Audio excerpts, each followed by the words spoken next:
BJP core committee ಸಭೆ ಅಂತ್ಯವಾಗಿರತಕ್ಕಂಥದ್ದು ತರುಣ್ ಚೂಗ್ ನೇತೃತ್ವದಲ್ಲಿ ನಡೆದ ಮೀಟಿಂಗ್ ಇದಾಗಿದ್ದು ಸಭೆಯಲ್ಲಿ ಭಾಗಿಯಾಗಿದ್ದ ಹಲವು ನಾಯಕರು ಸಭೆಯಲ್ಲಿ ಯತ್ನಾಳ್ ವಿರುದ್ಧ ಕ್ರಮಕ್ಕೆ ಒತ್ತಾಯ ಮಾಡಿರತಕ್ಕಂಥದ್ದು. ಬಿಜೆಪಿ ಕೋರ್ ಕಮಿಟಿ ಸಭೆ ಅಂತ್ಯವಾಗಿದೆ. ತರುಣ್ ಚೂಗ್ ನೇತೃತ್ವದಲ್ಲಿ ಈ ಒಂದು ಮೀಟಿಂಗ್ ನಡೆದಿತ್ತು ಬೆಳಗ್ಗೆಯಿಂದ. ಈಗ ಅಂತ್ಯ ಆಗಿರತಕ್ಕಂಥದ್ದು. ಸಭೆಯಲ್ಲಿ ಭಾಗಿಯಾಗಿದ್ದ ಹಲವು ನಾಯಕರು ಯತ್ನಾಳ್ ವಿರುದ್ಧ ಕ್ರಮಕ್ಕೆ ಒತ್ತಾಯ ಮಾಡಿರತಕ್ಕಂಥದ್ದು ಬಿಜೆಪಿಯ ಪ್ರಧಾನ ಕಾರ್ಯದರ್ಶಿಯಾಗಿರ್ತಕ್ಕಂಥ ತರುಣ್ ಚೂಗ್ ಅವರಿಗೆ. ಮೊದಲು ಯತ್ನಾಳ್ನ ಪಕ್ಷದಿಂದ ಉಚ್ಚಾಟಿಸಿ ಯತ್ನಾಳ್ ಪಕ್ಷದ ನಿಯಮ ಉಲ್ಲಂಘಿಸಿದ್ದಾರೆ.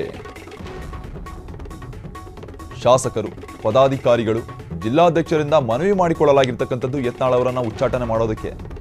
ಬಿಜೆಪಿ ಸದಸ್ಯರ ಅಭಿಪ್ರಾಯ ಸಂಗ್ರಹಿಸಿರುವ ಚೂಗ್ ಬಿಜೆಪಿ ಕೋರ್ ಕಮಿಟಿ ಸಭೆ ಅಂತ್ಯ ಆಗಿರ್ತಕ್ಕಂಥದ್ದು ಬೆಳಗಿನ ನಡೆದಿತ್ತು.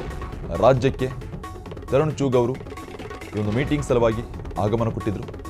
ಅದಕ್ಕೆ ಸಂಬಂಧಪಟ್ಟಂತೆ ಸಭೆಯಲ್ಲಿ ಭಾಗಿಯಾಗಿದ್ದ ಹಲವು ನಾಯಕರು ಯತ್ನಾಳ್ ವಿರುದ್ಧವಾಗಿ ಕಿಡಿಕಾರಿದ್ದಾರೆ. ಅಷ್ಟೇ ಅಲ್ಲ, ಯತ್ನಾಳ್ರನ್ನ ಅವರ ವಿರುದ್ಧವಾಗಿ ಕ್ರಮವನ್ನು ತೆಗೆದುಕೊಳ್ಳೋದಕ್ಕೆ ಒತ್ತಾಯ ಕೂಡ ಮಾಡಿರ್ತಕ್ಕಂಥದ್ದು ಎಲ್ಲ ಕಾರ್ಯಕರ್ತರು. ಮೊದಲು ಯತ್ನಾಳ್ರನ್ನ ಪಕ್ಷದಿಂದ ಉಚ್ಚಾಟಿಸಿ ಯತ್ನಾಳ್ ಪಕ್ಷದ ನಿಯಮಗಳನ್ನು ಉಲ್ಲಂಘಿಸಿದ್ದಾರೆ. ಶಾಸಕರು, ಪದಾಧಿಕಾರಿಗಳು, ಜಿಲ್ಲಾಧ್ಯಕ್ಷರಿಂದ ಮನವಿ ಮಾಡಿಕೊಳ್ಳಲಾಗಿರ್ತಕ್ಕಂಥದ್ದು ಯತ್ನಾಳ್ ಅವರನ್ನು ಉಚ್ಚಾಟನೆ ಮಾಡೋದಕ್ಕೆ. ಬಿಜೆಪಿ ಸದಸ್ಯ ಅಭಿಪ್ರಾಯ ಸಂಗ್ರಹಿಸಿದ್ದಾರೆ ತರುಣ್ ಚೂಗ್ ಅವರು. ಬಿಜೆಪಿ ಕೋರ್ ಕಮಿಟಿ ಸಭೆ ಬೆಳಗಿಂದ ನಡೀತು. ಈಗ ಅಂತ್ಯ ಆಗಿರ್ತಕ್ಕಂಥದ್ದು. ಮಹತ್ವದ ಸಭೆ ಕೂಡ ಆಗಿತ್ತು. ಯಾಕಂದರೆ ರಾಜ್ಯದ ಬಣಬಡಿದಾಟಕ್ಕೆ ಸಂಬಂಧಪಟ್ಟಂತೆ ಕೇಂದ್ರದಿಂದ ತರುಣ್ ಚೂಗ್ ಅವರು ಆಗಮನ ಮಾಡಿದ್ರು ಈ ಒಂದು ಸಭೆಗೋಸ್ಕರ. ಅವರ ನೇತೃತ್ವದಲ್ಲಿ ಈ ಒಂದು ಸಭೆ ನಡೀತು. ಈ ಸಭೆಯಲ್ಲಿ ಸಾಕಷ್ಟು ಕಾರ್ಯಕರ್ತರು ಬೇಡಿಕೊಂಡಿರ್ತಕ್ಕಂಥದ್ದು ಯತ್ನಾಳ್ ಅವರನ್ನು ಉಚ್ಚಾಟನೆ ಮಾಡೋದಕ್ಕೆ. ರಾಜ್ಯದ ಪದಾಧಿಕಾರಿಗಳು, ನಮ್ಮ ಕೋರ್ ಕಮಿಟಿ ಸದಸ್ಯರೆಲ್ಲ ಬಹಳ ಭಾಗವಹಿಸಿದರೆ ಸುಮಾರು 4 ಗಂಟೆಗಳಿಗೂ ಹೆಚ್ಚು ವಿಸ್ತೃತವಾದಂಥ ಸಭೆ. ಪ್ರಮುಖವಾಗಿ ನಮ್ಮದು ದೇಶದಲ್ಲೇ 4ನೇ ಸ್ಥಾನದಲ್ಲಿ ನಾವು ಮೆಂಬರ್ಶಿಪ್ಪಲ್ಲಿ ಅಚೀವ್ಮೆಂಟ್ ಮಾಡಿದ್ದೀವಿ. ಅದರ ಜೊತೆಗೆ ಈಗ ಸ್ಥಳೀಯ ಚುನಾವಣೆಗಳನ್ನು ಮಾಡಬೇಕಾಗಿದೆ. ನಮ್ಮದೊಂದೇ ಪಾರ್ಟಿ ಈ ಥರ ಬೂತ್ ಮಟ್ಟದ ಚುನಾವಣೆ, ತಾಲೂಕು, ಜಿಲ್ಲೆ, ರಾಷ್ಟ್ರ ಮಟ್ಟದಲ್ಲಿ ಮಾಡೋದು. ರಾಷ್ಟ್ರೀಯ ಪ್ರಧಾನ ಕಾರ್ಯದರ್ಶಿಗಳು ಕೂಡ ಬಹಳ ತಾಳ್ಮೆಯಿಂದ ಈ ಮೆಂಬರ್ಶಿಪ್ಪು ಮತ್ತು ಆ್ಯಕ್ಟಿವ್ ಮೆಂಬರು, ಸ್ಥಳೀಯ ಚುನಾವಣೆಗಳು ಹೇಗೆ ಮಾಡಬೇಕು ಇವೆಲ್ಲದರ ಬಗ್ಗೆ ಮಾರ್ಗದರ್ಶನ ಮಾಡಿದ್ದಾರೆ. ಮತ್ತು ಕರ್ನಾಟಕದಲ್ಲಿ ಸ್ಕೋಪ್ ಇರುವಂಥದ್ದು ಬಿಜೆಪಿಗೆ ಮಾತ್ರ. ಮತ್ತು ಈ ಕಾಂಗ್ರೆಸ್ ಸರ್ಕಾರ ಸ್ಕ್ಯಾಂಡಲ್ಗಳಲ್ಲಿ ಮುಳುಗೋಗಿದೆ. ಅದರಿಂದ ಸ್ಕೋಪ್ ಇದೆ. ಮೆಂಬರ್ಶಿಪ್ಪನ್ನು ಇನ್ನಷ್ಟು ಹೆಚ್ಚು ಮಾಡೋ ಮುಖಾಂತರ ಮಾಡಿದ್ದೀರಿ. ಮೆಂಬರ್ಶಿಪ್ಪು 74 ಲಕ್ಷ ಮೆಂಬರ್ಶಿಪ್ ಮಾಡಿದ್ದೀವಿ. ಇನ್ನೊಂದಷ್ಟು ಮೆಂಬರ್ಶಿಪ್ಪನ್ನು ಮಾಡಿ ಆ್ಯಕ್ಟಿವ್ ಮೆಂಬರ್ಗಳನ್ನು ಮಾಡಿ ರಾಜ್ಯದ ಪದಾಧಿಕಾರಿಗಳು, ನಮ್ಮ ಕೋರ್ ಕಮಿಟಿ ಸದಸ್ಯರೆಲ್ಲ ಬಹಳ ಭಾಗವಹಿಸಿದರೆ ಸುಮಾರು 4 ಗಂಟೆಗಳಿಗೂ ಹೆಚ್ಚು ವಿಸ್ತೃತವಾದಂಥ ಸಭೆ. ಪ್ರಮುಖವಾಗಿ ನಮ್ಮದು ದೇಶದಲ್ಲೇ 4ನೇ ಸ್ಥಾನದಲ್ಲಿ ನಾವು ಮೆಂಬರ್ಶಿಪ್ಪಲ್ಲಿ ಅಚೀವ್ಮೆಂಟ್ ಮಾಡಿದ್ದೀವಿ. ಅದರ ಜೊತೆಗೆ ಈಗ ಸ್ಥಳೀಯ ಚುನಾವಣೆಗಳನ್ನು ಮಾಡಬೇಕಾಗಿದೆ. ನಮ್ಮದೊಂದೇ ಪಾರ್ಟಿ ಈ ಥರ ಬೂತ್ ಮಟ್ಟದ ಚುನಾವಣೆ, ತಾಲೂಕು, ಜಿಲ್ಲೆ, ರಾಷ್ಟ್ರ ಮಟ್ಟದಲ್ಲಿ ಮಾಡೋದು. ರಾಷ್ಟ್ರೀಯ ಪ್ರಧಾನ ಕಾರ್ಯದರ್ಶಿಗಳು ಕೂಡ ಬಹಳ ತಾಳ್ಮೆಯಿಂದ ಈ ಮೆಂಬರ್ಶಿಪ್ಪು ಮತ್ತು ಆ್ಯಕ್ಟಿವ್ ಮೆಂಬರು, ಸ್ಥಳೀಯ ಚುನಾವಣೆಗಳು ಹೇಗೆ ಮಾಡಬೇಕು ಇವೆಲ್ಲದರ ಬಗ್ಗೆ ಮಾರ್ಗದರ್ಶನ ಮಾಡಿದ್ದಾರೆ. ಮತ್ತು ಕರ್ನಾಟಕದಲ್ಲಿ ಸ್ಕೋಪ್ ಇರುವಂಥದ್ದು ಬಿಜೆಪಿಗೆ ಮಾತ್ರ. ಮತ್ತು ಈ ಕಾಂಗ್ರೆಸ್ ಸರ್ಕಾರ ಸ್ಕ್ಯಾಂಡಲ್ಗಳಲ್ಲಿ ಮುಳುಗೋಗಿದೆ. ಅದರಿಂದ ಸ್ಕೋಪ್ ಇದೆ. ಮೆಂಬರ್ಶಿಪ್ಪನ್ನು ಇನ್ನಷ್ಟು ಹೆಚ್ಚು ಮಾಡೋ ಮುಖಾಂತರ ಮಾಡಿದ್ದೀರಿ. ಮೆಂಬರ್ಶಿಪ್ಪು 74 ಲಕ್ಷ. ಇದರ ಬಗ್ಗೆ ಹೆಚ್ಚಿನ ಡೀಟೇಲ್ಸ್ ಕೊಡೋದಕ್ಕಾಗಿ ವಿಶೇಷ ಪ್ರತಿನಿಧಿ ಸಂಧ್ಯಾ ಸ್ವರೂಪ್ ಅವರು ಫೋನ್ ಲೈನಲ್ಲಿ ಜಾಯ್ನ್ ಆಗಿದ್ದಾರೆ ನಮ್ಮ ಜೊತೆ. ಸಂಧ್ಯಾ, ಏನೆಲ್ಲ ಬೆಳವಣಿಗೆಗಳಾಗಿರ್ತಕ್ಕಂಥದ್ದು ಮೀಟಿಂಗ್ನಲ್ಲಿ, ಇದ್ರ ಬಗ್ಗೆ ಡೀಟೇಲ್ಸ್ ಕೊಡೋದಾದ್ರೆ?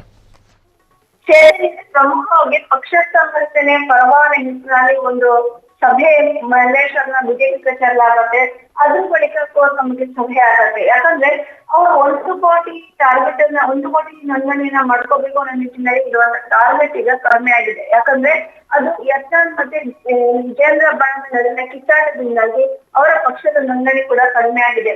ಹಾಗಾಗಿ ಇದು ಕಾರ್ಯಕರ್ತರು ಎಲ್ಲ ಕೂಡ ಏನು ಕಾರ್ಯಕರ್ತರು ಬೇಸರ ಹೊಂದಿರುವಂತ ಲಕ್ಷಣ ಕೂಡ ಕಾಣ್ತಾ ಇದೆ. ಹಾಗಾಗಿ ಒಂದಿಷ್ಟು ಪಕ್ಷವನ್ನ ಸಂಘಟನೆ ಮಾಡ್ಬೇಕು ಅನ್ನೋದು ಮುಖ್ಯವಾಗಿ ಈಗ ಪಕ್ಷ ಸಂಘಟನೆ ಸಭೆಯಲ್ಲಿ 37 ಜಿಲ್ಲೆಯ ಜಿಲ್ಲಾಧ್ಯಕ್ಷರುಗಳು 37 ಇದ್ದಾರೆ.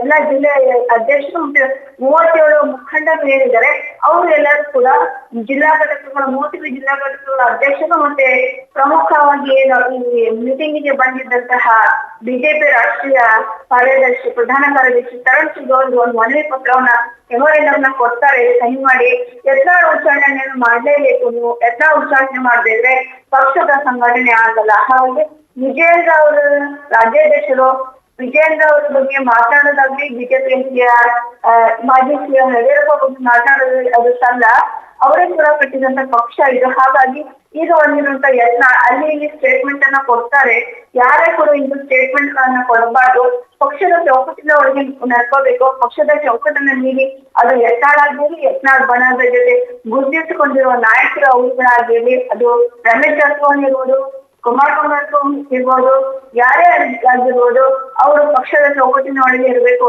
ಯತ್ನಾಳ್ ಎಲ್ಲೋ ಅಲ್ಲ ಕೂತ್ಕೊಂಡು ಹೇಳಿಕೆ ಅಂದಿದ ತಕ್ಷಣ ಪಕ್ಷಕ್ಕೆ ಯಾವುದಕ್ಕೆ ಡ್ಯಾಮೇಜ್ ಆಗಲ್ಲ ಅನ್ನೋದು ಕೂಡ ಕೇಳಿ ಬರುತ್ತೆ. ಅವ್ರನ್ನ ಉಚ್ಚಾಟನೆ ಮಾಡ್ಬೇಕು ಅನ್ನೋದಕ್ಕೆ ಸಲಿಕೆ ಆಗೋಕೆ ಒಂದು ಸಿದ್ಧ ಆಗುತ್ತೆ. ಆದ್ರೆ ಏನು ಕೇಂದ್ರದ ನಾಯಕರಾಗಿ ಅಲ್ಲಿ ತರುಣ್ ಸಹ ಉಸ್ತುವಾರಿ ಸುಧಾಕರ್ ಕೂಡ ಬಂದಿದ್ರು, ಮತ್ತೆ ತರುಣ್ ಚುಗ್ ಏನಿದ್ರು ರಾಷ್ಟ್ರೀಯ ಪ್ರಧಾನ ಕಾರ್ಯದರ್ಶಿ, ಅವರಿಗೆ ಇಲ್ಲಿ ನಿಜವಾಗಿ ಏನಾಗ್ತಾ ಇದೆ ಬಿಜೆಪಿಗೆ ಅನ್ನೋದೇ ಗೊತ್ತಾಗ್ತಲ್ಲ. ಯಾಕಂದ್ರೆ ಇಲ್ಲಿ ಪಕ್ಷಕ್ಕೆ ಯತ್ನಾಳ್ ಕೂಡ ಉತ್ತರ ಕರ್ನಾಟಕ ಹೋದ ಸಂಘಟನೆಗೆ ಮತ್ತೆ ಇತ್ಲ ಕಡೆ ವಿಜಯೇಂದ್ರ ಅವ್ರನ್ನ ರಾಜ್ಯಾಧ್ಯಕ್ಷ ಸ್ಥಾನದಿಂದ ಇರಿಸುವ ಪ್ರಶ್ನೆ ಇಲ್ಲ. ಒಂದು ವೇಳೆ ಏನಾದ್ರೂ ರಾಜ್ಯಾಧ್ಯಕ್ಷ ಸ್ಥಾನದಿಂದ ಅವ್ರನ್ನ ಇಳಿಸಿದ್ದೇ ಆಗಿದ್ರೆ ಪಕ್ಷದಲ್ಲಿ ಅಲ್ಲೋಲ ಕಲಹ ಉಂಟಾಗುತ್ತೆ. ಮತ್ತೆ ಅಷ್ಟೇ ಅಲ್ಲದೆ ಕೆಲವು 2 ದಿನಗಳ ಹಿಂದೆ ಏನು ಯತ್ನಾಳ್ ನೋಟಿಸ್ ಬಂತು, ಅದನ್ನ ಫೇಕ್ ಅಂತ ಯತ್ನಾಳ್ ಹೇಳಿದ್ರು. ಆದ್ರೆ ಅದು ಕೇಂದ್ರ ಶಿಸ್ತು ಸಮಿತಿಯಿಂದಲೇ ಬಂದಂತಹ ನೋಟಿಸ್ ಅನ್ನೋದು ಕ್ರೀಡಾಂಗಣಿಗೆ ಗೊತ್ತಾಗಿದೆ. ಚೇತನ್, ಧನ್ಯವಾದಗಳು ಸಂಧ್ಯಾ ಸೊರಬ ನಿಮ್ಮೆಲ್ಲ ಡೀಟೇಲ್ಸ್ಗಾಗಿ.